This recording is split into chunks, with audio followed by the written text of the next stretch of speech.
Thank you, Mystery Loves Company. Always awesome to have you guys with us, and we look forward to a little more music in just a bit. Each week at this time we do something we call a community moment. It's one of our favorite features of an Oasis gathering. It's where someone from the Oasis community gets up and shares kind of a quick thought for the day that lasts about 10 minutes or less. That wasn't very convincing. Okay. Anyway, and it kind of started out with people talking about their kind of journey to free thought, and then it morphed into people just sharing kind of great ideas that they want to share with the community, or things, like life experiences they want to share, ideas from books they read, and stuff like that. Today, our community moment presenter is someone who is one of these, this incredibly important volunteers constantly working behind the scenes on behalf of this organization, without which, the kind of person without which we could not even exist. And it's a joy to welcome him back to the podium. Let's give a warm welcome to our friend Gary Houle.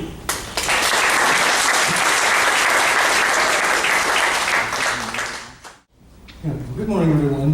In fact, that's kind of what I want to talk to you a little bit about today. When Mike mentioned, volunteering and stuff, and so I want to start just by telling you about some of the volunteering I do. There are a number of committees that do all kinds of things to support the Oasis organization. I happen to be on 3 of those committees here.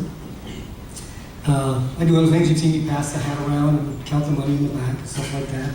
You may remember from last year, I spent about 6 months every Sunday morning. I would make 100 cups of coffee and then haul that gigantic canister right there. I know every pothole between my townhouse and Eddie's dance place.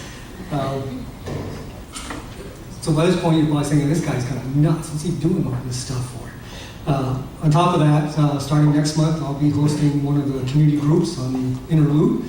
I have about 8 people signed up already. Thanks very much. I just want to remind you the primary objective in doing that is to have fun, so I'll plan on doing that starting next month.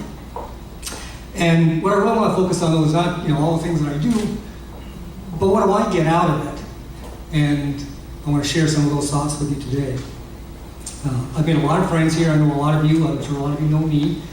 I have done a lot of things both in groups and individually. I remember going to a Houston Symphony concert with Marina. We took a 7-mile hike in San Houston State Park, where she constantly reminded me that maybe I should take a rest because I'm an old man.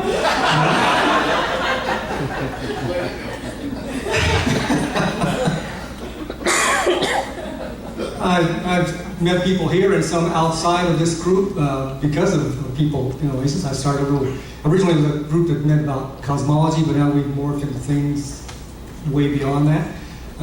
John there's a member, Joe, his wife Ginny is there, and we try to meet as often as we can. I've come to be part of a lunch group here. Again, John, Rachel's in my lunch group. Sometimes we don't care all that much for where we have lunch planned, and so our little group doesn't go there. We go to the place that we like, and I would encourage you either to come join our group because we like it, or if you just don't like where we're eating, instead of complaining about it, go someplace you do like. And so again, I get these little community groups and get to do things like that. Every Wednesday we have the Northwest Houston or Heathens lunch, I guess. Every once in a while Mike has a little get-together for some of the visitors in town that are speaking, and I get invited to some of those, and that's always a wonderful time. So I get involved in a lot of social events like that. Last October, we did a cruise and had a lot of people from Kansas City come, and I met quite a few and made quite a few friends. And I go to Kansas City on a fairly regular basis now, and it's just like what we think Oasis should be. I go there, I go to Oasis. It's wonderful people, same values. It's just I just get right in automatic. They have free thought groups that meet after hours. I do that sometimes, and I have friends that show me around the city. I didn't know that in various spots all around Kansas City, they have these gigantic underground caverns that you actually drive your car in. You can drive around for miles. There are dozens and dozens and dozens of businesses there. The city keeps their archives there. Probably a good place to go if one of those famous Kansas City tornadoes comes around or something like that. So being in Houston and being in Kansas City is it's just switch back and forth. It's a perfect, meld. It's nice.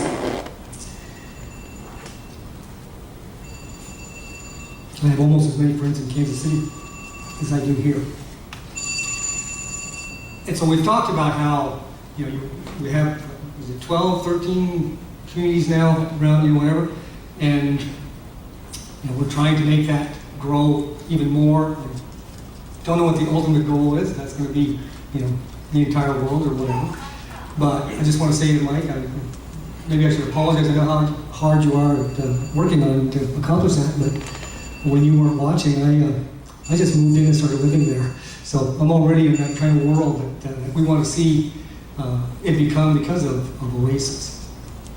And so I get so much out for all the things that I think people think that I do in the volunteer work. I get back 10 times that in friends and social activities, in the education that we get here. And so it's worth every minute that I spent.